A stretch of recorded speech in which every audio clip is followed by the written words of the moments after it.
Elle trouva un guerrier autochtone blessé dans le désert. Ce qu'il fit ensuite changea le destin de 2 nations. Les traces dans le sable racontaient une histoire de désespoir. Clarabelle s'agenouilla à côté d'elle. Ses doigts traçant le motif inégal où quelqu'un avait clairement dévalé la falaise rocheuse au-dessus, laissant une traînée de terre remuée et de pierres éparpillées. Pas de traces de cheval, pas d'empreintes de bottes, juste des pieds nus qui avaient glissé et dérapé le long du talus escarpé comme si quelqu'un avait fui dans le noir et avait perdu l'équilibre. Mais ce n'était pas ça qui faisait battre son cœur. La traînée de sang était continue et déterminée, menant directement à sa ferme cachée. Pas les gouttes aléatoires de quelqu'un qui erre, perdu et blessé, mais le chemin déterminé de quelqu'un qui savait exactement où il allait. Quelqu'un à qui on avait dit où la trouver. Clara vivait dans ce coin isolé du territoire depuis 3 ans. Depuis que sa famille avait disparu lors de ce que tout le monde supposait être un raid autochtone.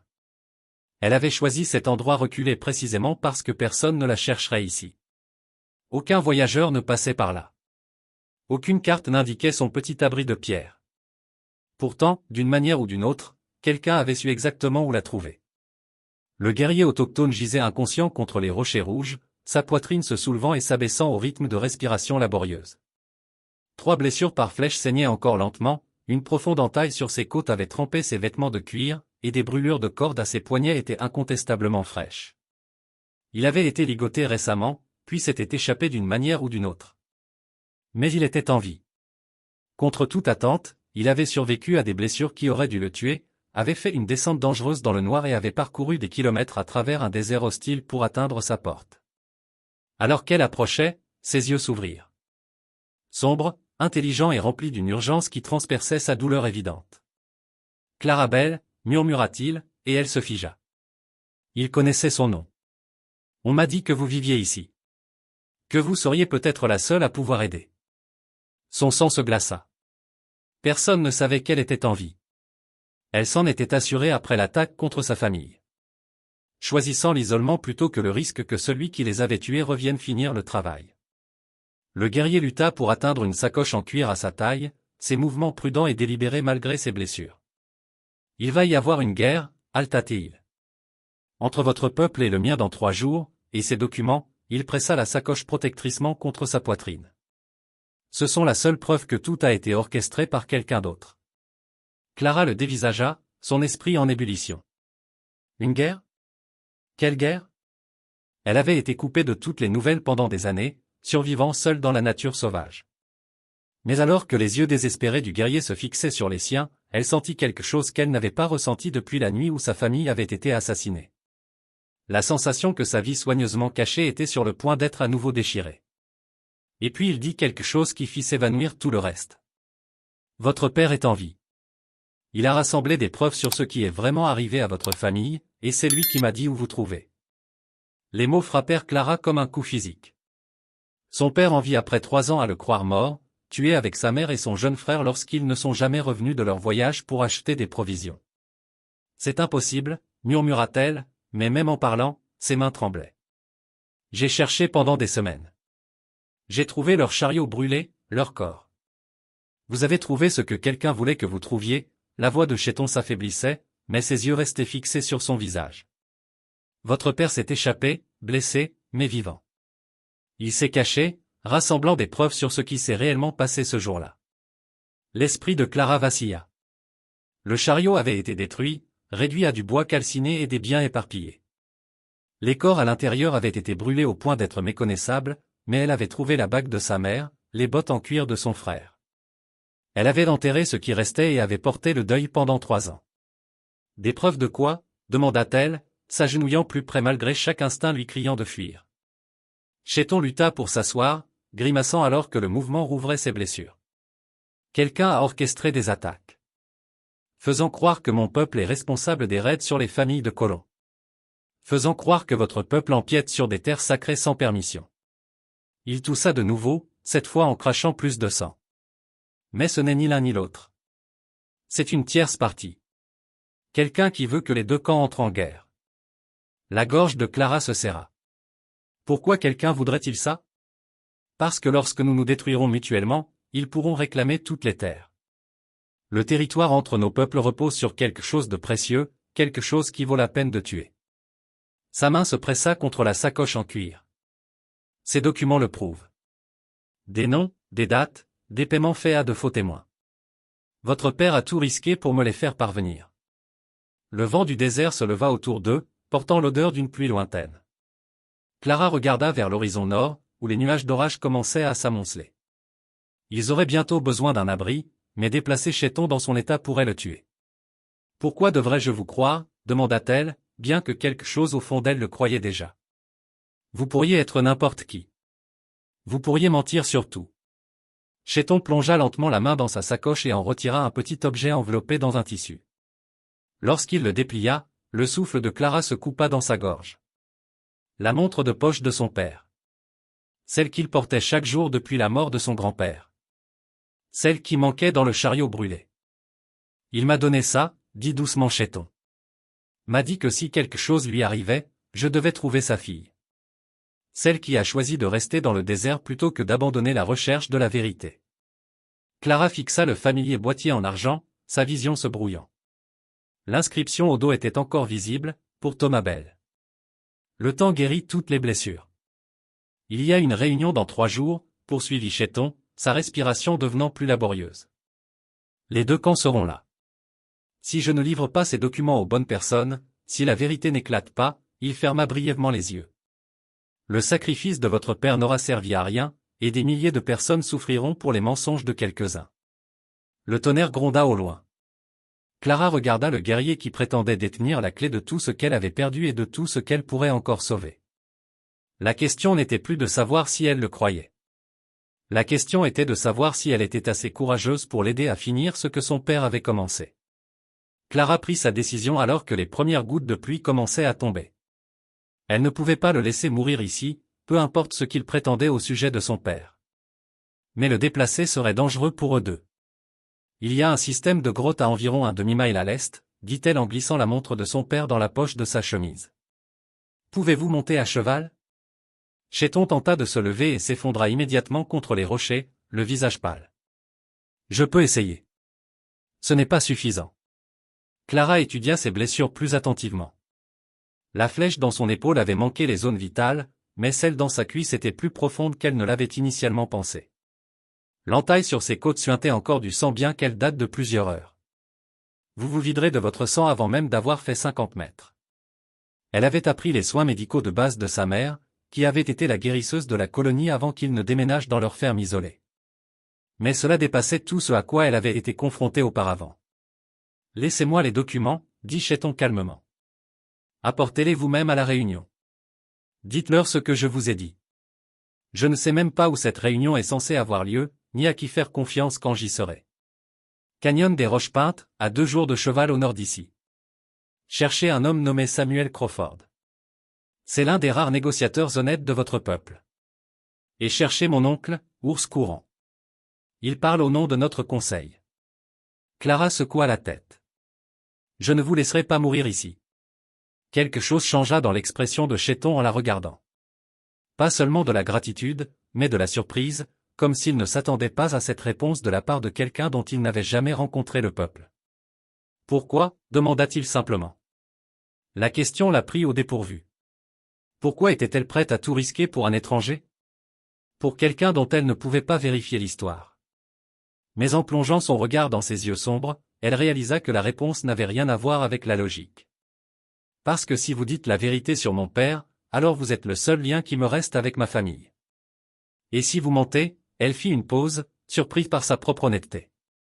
Alors je le saurai bien assez tôt, mais je n'aurai pas la mort de quelqu'un sur la conscience sans en être certaine. La pluie commençait à tomber plus fort maintenant, assombrissant le sable autour d'eux. Clara regarda son modeste abri au loin. Une petite structure de pierre construite à flanc de colline, à peine visible de leur position actuelle. Il y a une autre option, dit-elle lentement. Chez moi. C'est plus proche, et j'y ai des fournitures médicales. Mais pour vous y amener? Je peux y arriver si vous m'aidez. La voix de Chéton était déterminée malgré sa douleur évidente. Je le dois. Trop de vies dépendent de la remise de ces documents entre les bonnes mains. Clara lui tendit la main pour l'aider à se relever. Et au contact de leurs doigts, elle sentit quelque chose d'inattendu. Pas seulement la chaleur du contact humain, quelque chose dont elle avait été privée pendant 3 ans, mais un étrange sentiment de reconnaissance. Comme si ce moment avait été inévitable. Alors nous ferions mieux de nous dépêcher, dit-elle, parce que quelque chose me dit que nous ne sommes pas les seuls à être au courant de cette réunion. Comme invoqué par ces paroles, le son lointain de chevaux résonna à travers le désert, à peine audible par-dessus la tempête qui se renforçait. Le sang de Clara se glaça alors que le bruit des chevaux approchant devenait plus fort. 3 cavaliers, peut-être 4, se déplaçant à un rythme soutenu à travers le sol du désert. Dans cette région isolée, cela ne pouvait signifier que des ennuis. Nous devons bouger, maintenant. Elle passa le bras de Chéton sur son épaule, soutenant son poids alors qu'il luttait pour se mettre debout. Pouvez-vous marcher?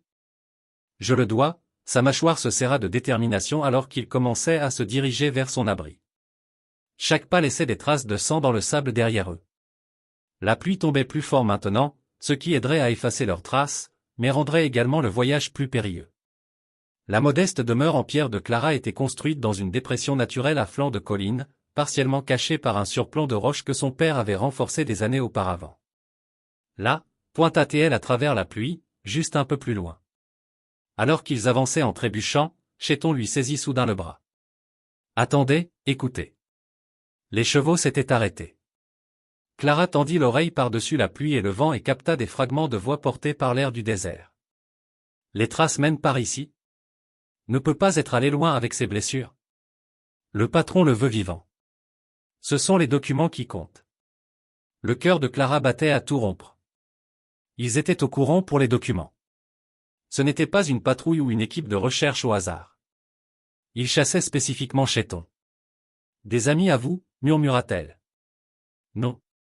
L'expression de Chéton s'assombrit. Ce qui signifie qu'il travaille pour celui qui a engagé les pillards.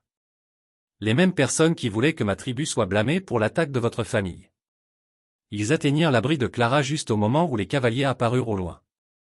Clara poussa rapidement la lourde porte en bois, renforcée de bandes de fer que son père avait installées pour se protéger des tempêtes du désert et des animaux sauvages. À l'intérieur, la pièce unique était simple mais bien organisée. Une cheminée en pierre dominait un mur avec une cheminée qui s'évacuait à travers la roche au-dessus. Des étagères contenaient de la nourriture en conserve, des fournitures médicales et quelques livres précieux. Un petit lit occupait un coin avec des couvertures épaisses qui seraient essentielles pour garder Chéton au chaud pendant que son corps combattait l'infection. Allongez-vous, ordonna Clara, l'aidant à s'installer sur le lit. Je dois traiter ces blessures correctement avant que vous ne perdiez plus de sang. Alors qu'elle rassemblait des fournitures, Chéton tendit la main vers la sacoche en cuir contenant les documents. Si quelque chose m'arrive, vous devez promettre. Rien ne va vous arriver. La voix de Clara était ferme, mais ses mains tremblaient légèrement alors qu'elle préparait des bandes de tissu propre. Ces hommes ne nous trouveront pas ici. Cet endroit n'est sur aucune carte. Dehors, les voix se rapprochaient. Clara pouvait maintenant distinguer des mots individuels. Séparez-vous. Vérifiez chaque formation rocheuse. Il saigne abondamment, il ne peut pas être allé loin. Clara finit de panser les blessures de Chéton aussi rapidement que possible, essayant d'ignorer à quel point sa peau était devenue froide au toucher. Il entrait en état de choc, son corps s'arrêtant à cause de la perte de sang et du traumatisme. Clara, sa voix était à peine un murmure. Si je n'arrive pas à cette réunion, si quelque chose arrive. Arrêtez de parler comme ça. Promettez-moi que vous prendrez les documents. Promettez-moi que vous finirez ce que votre père a commencé. Avant qu'elle ne puisse répondre, une ombre passa devant la petite fenêtre. L'un des cavaliers était juste devant leur abri. Clara retint son souffle, priant pour que la tempête masque les sons de l'intérieur. La respiration de Chéton était superficielle mais régulière. Les documents reposaient entre eux, contenant des secrets qui pourraient empêcher une guerre ou leur coûter la vie à tous les deux. L'ombre s'éloigna, mais Clara savait qu'il n'était pas encore en sécurité. Quiconque chassait Chéton n'abandonnerait pas facilement. Pendant ce qui sembla être des heures, Clara resta assise, immobile, à côté de Chéton, écoutant les cavaliers fouiller la zone à l'extérieur. Leurs voix s'éloignèrent, puis se rapprochèrent à nouveau alors qu'ils tournaient en rond, clairement frustrés par leur incapacité à suivre leur proie à travers la tempête. Vérifiez chaque grotte, chaque affleurement, entendit-elle l'un d'eux crier. Il doit être quelque part. Les yeux de Chéton restaient fermés, mais sa respiration s'était quelque peu stabilisée. Clara avait réussi à arrêter le pire de l'hémorragie, bien qu'il soit encore dangereusement faible. Elle étudia son visage dans la faible lumière filtrant par la fenêtre, notant la mâchoire forte, la peau burinée qui parlait d'années passées à l'extérieur, la cicatrice qui courait de sa tempe gauche à sa joue. « Qui êtes-vous vraiment » murmura-t-elle, ne s'attendant pas à une réponse. À sa surprise, ses yeux s'ouvrirent lentement. « Quelqu'un qui a fait l'erreur de faire confiance à la mauvaise personne, dit-il doucement. « Que voulez-vous dire » Chéton lutta pour s'asseoir légèrement, sa main se déplaçant protectriquement vers la sacoche de documents. « Je n'étais pas censé être seul quand ils m'ont trouvé. Je rencontrai un intermédiaire, quelqu'un qui prétendait représenter des colons intéressés par une négociation pacifique, mais c'était un piège. » Clara sentit un frisson qui n'avait rien à voir avec la tempête. « Ils essayaient de vous tuer. Pire, ils essayaient de me capturer vivant. Pour faire croire que j'étais le responsable des attaques contre les familles de colons. » Sa voix devint amère. « Mort, je suis un martyr. Vivant et avouant sous la contrainte, je suis la preuve que mon peuple est l'agresseur. » Les implications frappèrent Clara comme un coup physique. Il vous aurait utilisé pour justifier une guerre. Une guerre qu'il planifie depuis le début. La main de Chéton trouva la sienne. Ses doigts étaient étonnamment chauds malgré son état. Votre père a découvert qui est derrière tout ça. Des noms, des relevés bancaires, des plans pour réclamer la terre une fois que les deux camps seront affaiblis par les combats. Clara baissa les yeux sur leurs mains jointes, consciente de la naturalité de ce contact alors qu'elle ne connaissait cet homme que depuis quelques heures. Parlez-moi de lui. De mon père. Il a vécu sous un faux nom. Travaillant comme ouvrier agricole à environ 50 miles au nord d'ici, rassemblant des preuves, documentant chaque opération sous fausse bannière, chaque témoin soudoyé. La prise de Chéton se resserra légèrement. Il n'a jamais cessé de chercher des preuves de ce qui est vraiment arrivé à votre famille, et il n'a jamais cessé d'espérer que vous étiez en vie. Des larmes qu'elle ne s'était pas autorisée à verser depuis 3 ans menaçaient soudain de déborder. Pourquoi n'est-il pas venu me chercher? Il l'a fait, mais il vous croyait morte aussi. Ce n'est que lorsqu'il a vu de la fumée s'échapper de votre cheminée le mois dernier qu'il a réalisé que quelqu'un vivait ici. Les yeux de Chéton scrutèrent son visage. Il voulait venir lui-même, mais c'était trop dangereux. Trop de gens le surveillaient. Dehors, les voix s'éloignaient de nouveau, mais Clara savait qu'il reviendrait. Des hommes comme ça n'abandonnaient pas facilement. Surtout quand les enjeux étaient si élevés. « Combien de temps avons-nous » demanda-t-elle. « La réunion est dans 2 jours. Si nous partons demain matin, nous pouvons y arriver. » Mais Chéton essaya de s'asseoir davantage et grimaça de douleur. « Je ne suis pas sûr d'être assez fort pour monter à cheval. » Deuxième partie. Clara prit une décision qui la surprit par sa certitude. « Alors je devrais être assez forte pour nous deux. » Elle se dirigea vers son étagère de provisions et commença à rassembler des articles pour le voyage, de la nourriture séchée, des vêtements supplémentaires, le vieux fusil de son père et des munitions.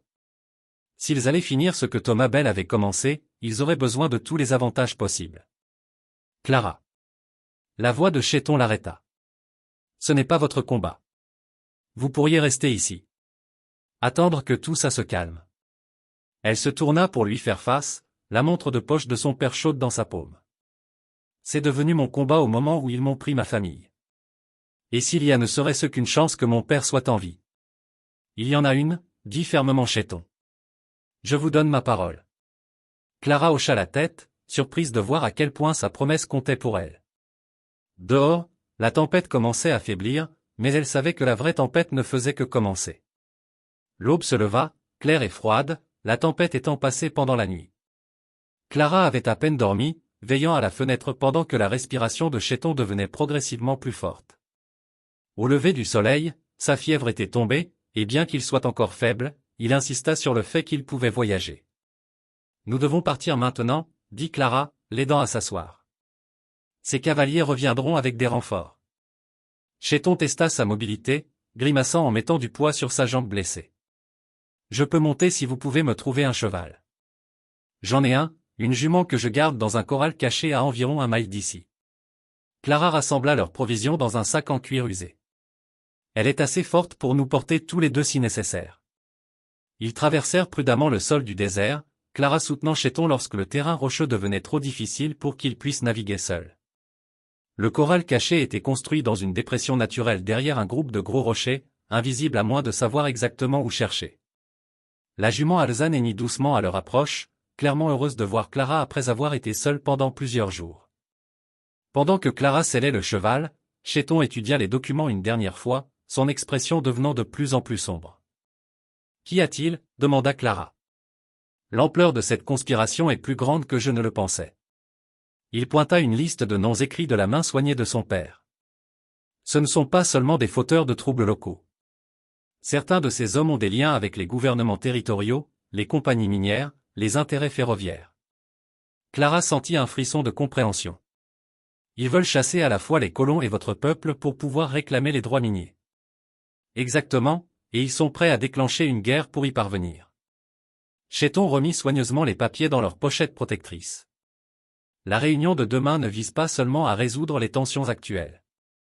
Les deux camps amènent leurs chefs militaires. Si les tirs commencent là-bas, cela pourrait s'étendre à tout le territoire, termina Clara. Ils montèrent sur la jument, Clara prenant les rênes tandis que Chéton se tenait à sa taille pour se soutenir. Malgré les circonstances, elle se retrouva intensément consciente de sa présence derrière elle, de la chaleur de son corps contre son dos, de la confiance implicite dans sa dépendance à sa direction. « Parlez-moi de votre peuple » dit-elle alors qu'il commençait à chevaucher vers le nord. « J'ai vécu toute ma vie dans ce territoire, mais je n'ai jamais vraiment compris vos coutumes. » Chéton resta silencieux un moment. « Nous croyons que la terre n'appartient à personne, qu'elle est destinée à être partagée, protégée, transmise intacte aux générations futures. » Sa voix portait une note de tristesse. « Votre peuple voit la terre comme quelque chose à posséder, à développer, à transformer. Aucune de ces visions n'est entièrement fausse, mais elle semble impossible à concilier. » C'est peut-être exactement sur cela que quelqu'un compte, dit Clara. Pendant qu'il chevauchait, Chéton partagea des histoires de son enfance, de sa formation de guerrier, de son rôle de médiateur entre les membres traditionnels de sa tribu et ceux qui voulaient s'adapter plus rapidement au monde changeant. Clara se sentit attirée non seulement par sa voix, mais aussi par sa perspective sur la vie, sa dignité tranquille face à la douleur et à l'incertitude. « Et vous » demanda-t-il. « Comment était votre vie avant ? Avant que ma famille ne soit assassinée. » La voix de Clara était factuelle, mais Chéton pouvait entendre la douleur enfouie. « Nous étions heureux. Mon père construisait quelque chose de bien ici, un endroit où les gens pouvaient recommencer, laisser derrière eux ce qui les avait chassés de leur ancienne vie. Et maintenant ? » Clara réfléchit à la question. « Maintenant, je termine ce qu'il a commencé, qu'il soit en vie ou non. » Devant eux, le paysage commença à changer alors qu'ils entraient dans les contreforts qui les mèneraient au canyon des Roches Peintes. Quelque part derrière eux, Clara savait que leur poursuivant cherchait encore. Et quelque part devant, son père attendait peut-être, vivant et ignorant que sa fille venait le trouver. À la mi-journée, ils avaient parcouru près de la moitié de la distance jusqu'au canyon. Mais Chéton luttait pour rester droit en selle. Clara pouvait le sentir vaciller derrière elle, sa prise sur sa taille devenant plus faible à chaque kilomètre. « Nous devons nous reposer, » dit-elle, guidant la jument vers un groupe d'arbres près d'un petit ruisseau. « On ne peut pas s'arrêter, » protesta faiblement Chéton. « Vous n'arriverez nulle part si vous tombez de ce cheval. » Clara descendit et l'aida à descendre, notant à quel point il était devenu pâle. « 10 minutes. Laissez-moi changer ses bandages. » Alors qu'elle soignait ses blessures, Clara réalisa qu'elle guérissait plus vite que prévu. Les herbes que sa mère lui avait appris à utiliser se révélaient efficaces, et la force naturelle de Chéton aidait son corps à récupérer. Pourtant, il avait perdu beaucoup de sang, et le voyage constant pesait sur lui. « Parlez-moi de cet oncle à vous, » dit-elle, essayant de le faire parler pour le garder alerte. « Ours courant. Pouvons-nous lui faire confiance ? De ma vie. » La voix de Chéton était ferme malgré son épuisement. « C'est lui qui m'a appris que la paix exige parfois plus de courage que la guerre. Il plaide pour la négociation avec votre peuple depuis des années. Même lorsque d'autres dans notre tribu le traitaient de faible. » Clara finit de rebander son épaule. « Et Samuel Crawford, le représentant des colons ? Je ne l'ai jamais rencontré personnellement, mais votre père parlait de lui avec respect, disait qu'il était l'un des rares fonctionnaires qui ne pouvait être acheté. » Chéton attrapa sa main alors qu'elle commençait à se retirer. « Clara, si quelque chose se passe à cette réunion, si les choses tournent mal. » « Rien ne va mal tourner. » Mais si c'est le cas, ses yeux sombres étaient intenses, scrutant son visage. « Je veux que vous sachiez que vous rencontrez, que vous ayez choisi de m'aider, cela a changé ma vision de votre peuple, ma vision de la possibilité que nos deux nations trouvent un terrain d'entente. Clara sentit son souffle se couper. Il y avait quelque chose dans son expression, dans la façon dont il la regardait, qui parlait de sentiments plus profonds que la gratitude. Chéton. Le bruit de chevaux approchant brisa l'instant. La tête de Clara se redressa, sa main atteignant instinctivement son fusil. Combien, murmura Chéton, luttant pour se tenir debout. Clara écouta attentivement. 3, peut-être 4, venant du sud. Les mêmes qu'hier? Je ne sais pas, Clara l'aida à remonter sur la jument, le cœur battant à toute allure. Mais nous n'attendrons pas pour le savoir. Ils poussèrent le cheval plus fort que Clara ne l'aurait souhaité, suivant un sentier rocheux qui rendrait leurs traces difficiles à suivre. Derrière eux, les cavaliers semblaient gagner du terrain, leur monture plus fraîche leur donnant un avantage. Là. Chéton pointa du doigt un passage étroit entre deux parois de falaise. Si nous pouvons atteindre cette entrée de canyon, nous pourrons les semer dans le labyrinthe de passages à l'intérieur. Clara pressa la jument, mais alors qu'ils approchaient de l'embouchure du canyon, Chéton se raidit soudainement derrière elle. « Arrêtez » dit-il d'une voix pressante. « Quoi ? Pourquoi ? Ce ne sont pas les mêmes cavaliers qui nous chassaient hier. » Sa voix portait une nouvelle tension. « Ce sont les miens, des guerriers de ma tribu. » Clara sentit un mélange de soulagement et d'appréhension. « Alors nous sommes en sécurité. » Peut-être. La prise de Chéton sur sa taille se resserra. Mais s'ils sont ici un jour plus tôt, cela signifie que quelque chose a mal tourné. La réunion a peut-être été compromise. Alors que les cavaliers émergeaient du canyon, Clara put voir leurs visages peints et leurs armes traditionnelles. Ils chevauchaient avec l'assurance d'hommes en terrain familier, mais leurs expressions étaient sombres. Le guerrier en tête cria quelque chose dans une langue que Clara ne comprenait pas. Chéton répondit, sa voix portant une autorité qui la surprit. « Qu'a-t-il dit » demanda Clara. La réponse de Chéton la glaça jusqu'aux os. Il a dit, les négociateurs blancs ne sont jamais venus au point de rendez-vous, et des rumeurs disent que les milices de colons se mobilisent pour une attaque contre notre village. La guerre qu'ils avaient essayé d'empêcher était sur le point de commencer. Le guerrier en tête, un homme aux cheveux grisonnants et aux yeux intelligents, descendit de cheval et s'approcha d'eux avec une inquiétude évidente. Clara reconnut immédiatement la ressemblance familiale. Ce devait être Ours Courant, l'oncle de Chéton. « Neveu » dit-il dans un anglais fortement accentué, clairement pour le bénéfice de Clara. « Nous craignons que tu ne sois mort quand tu n'es pas revenu de la réunion. » Je l'étais presque. Chéton glissa prudemment du cheval, ménageant toujours sa jambe blessée. « Oncle, voici Clarabelle. Son père est Thomas Bell, l'homme qui a rassemblé les preuves dont nous avons besoin. » L'expression d'Ours Courant changea alors qu'il regardait Clara avec un nouvel intérêt. « Votre père est un homme courageux, Miss Bell. Il a tout risqué pour découvrir la vérité. »« Est-il en vie » demanda Clara, sa voix à peine stable. « Il l'est, mais il est en grand danger. » Ours Courant fit un geste vers le canyon. « Venez. Nous avons beaucoup à discuter en peu de temps. » Alors qu'ils entraient dans le canyon des Roches Peintes, Clara fut frappée par les anciens symboles gravés dans les parois de grès rouge. Ours Courant les mena à une zone abritée où plusieurs autres chefs tribaux étaient rassemblés autour d'un petit feu, leurs visages graves d'inquiétude. « La situation s'est aggravée » expliqua Ours Courant. 3 familles de colons ont été attaquées la nuit dernière, leurs maisons incendiées, leur bétail volé. Les attaques portent toutes les marques des raids tribaux, mais aucun de nos guerriers n'était impliqué. La mâchoire de Chéton se serra. D'autres opérations sous fausse bannière. Ils poussent les deux camps à la guerre, et ils y parviennent. Un chef tribal plus âgé prit la parole. Nos jeunes guerriers exigent des représailles. Ils croient que les colons se préparent à nous chasser de nos terres ancestrales. Clara sortit la montre de poche de son père, réfléchissant frénétiquement. Et si nous pouvions prouver que les attaques étaient mises en scène? Montrer aux deux camps qui est vraiment responsable? Les documents le feraient, dit Chéton en touchant sa sacoche en cuir. Mais nous devons les faire parvenir à des gens qui ont l'autorité d'agir. Samuel Crawford pour les colons et votre conseil tribal. Ours Courant secoua la tête. Crawford n'est jamais arrivé au point de rendez-vous désigné. Nous craignons qu'il n'ait été tué ou capturé pour l'empêcher d'entendre la vérité.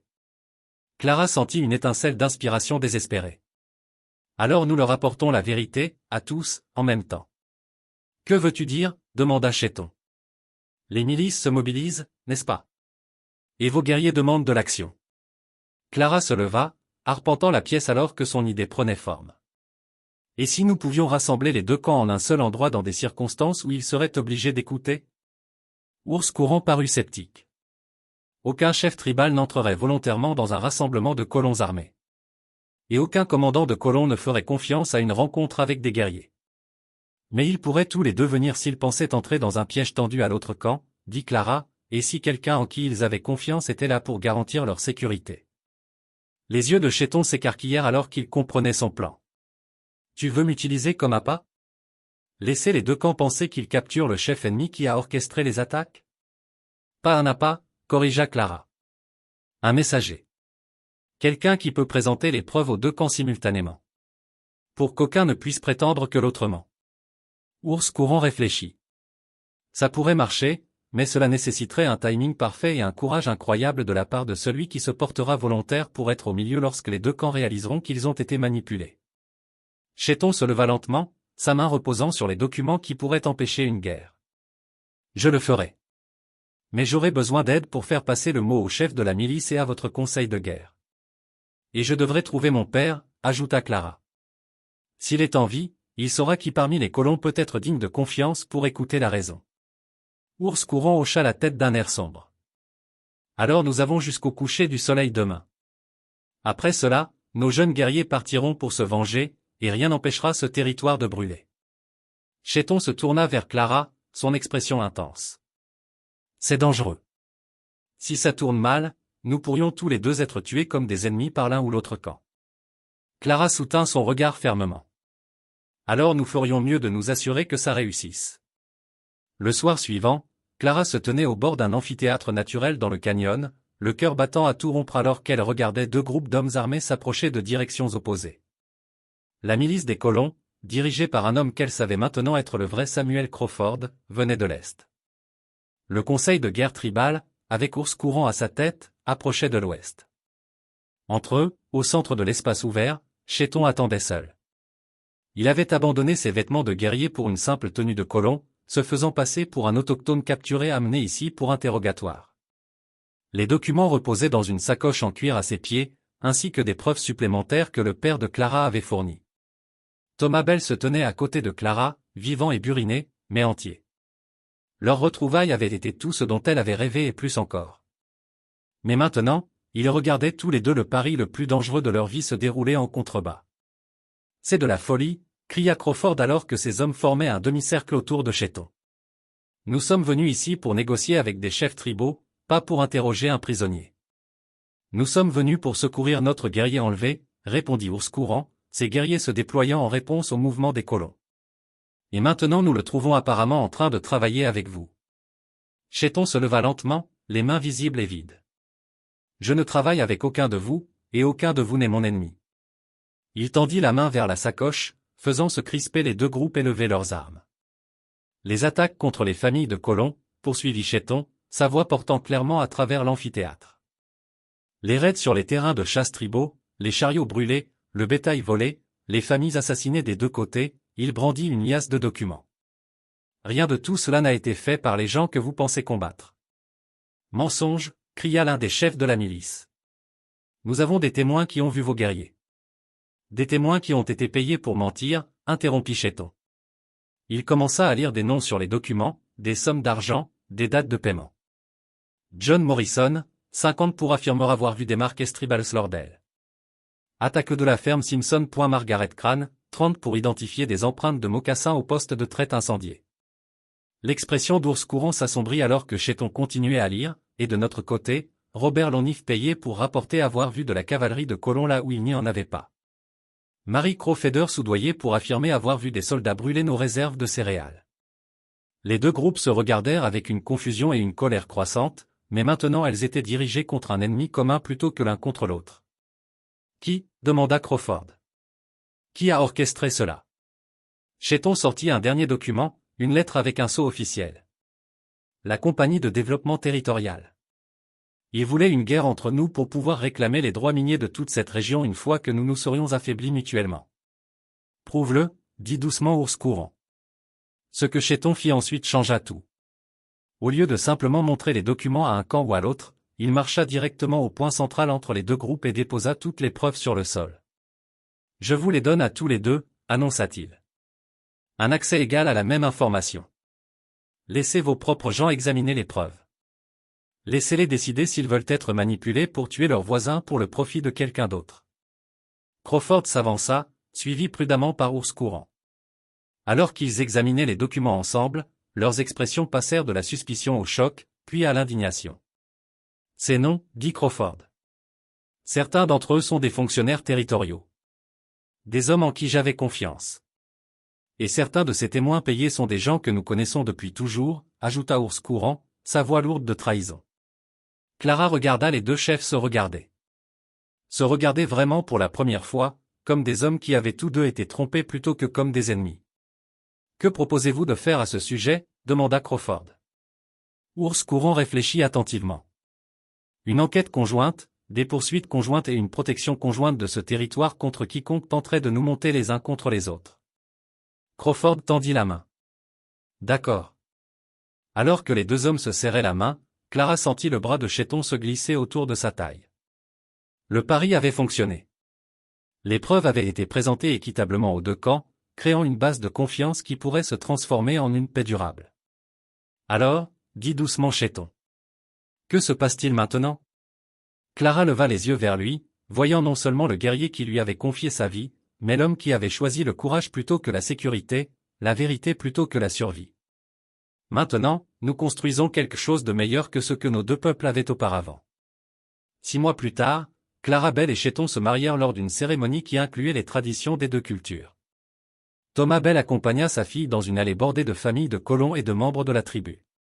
Dans un territoire où des patrouilles conjointes maintenaient la paix et où une gouvernance partagée protégeait les droits de tous, le canyon des Roches-Peintes devint un symbole de coopération, où les différends étaient réglés par le dialogue plutôt que par la violence.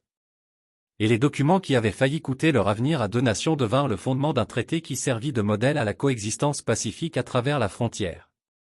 Chéton avait en effet changé deux nations, non par la conquête ou la soumission, mais par l'acte simple et révolutionnaire de choisir la confiance plutôt que la suspicion, la vérité plutôt que les mensonges commodes. Si vous avez aimé cette histoire, cliquez sur la vidéo sur votre écran maintenant pour regarder un autre conte western inoubliable où le destin et le courage se heurtent de manière que vous n'auriez jamais imaginé. N'oubliez pas de vous abonner et d'envisager un super chat pour nous aider à continuer à vous apporter plus d'histoires comme celle-ci. Votre soutien compte énormément pour nous.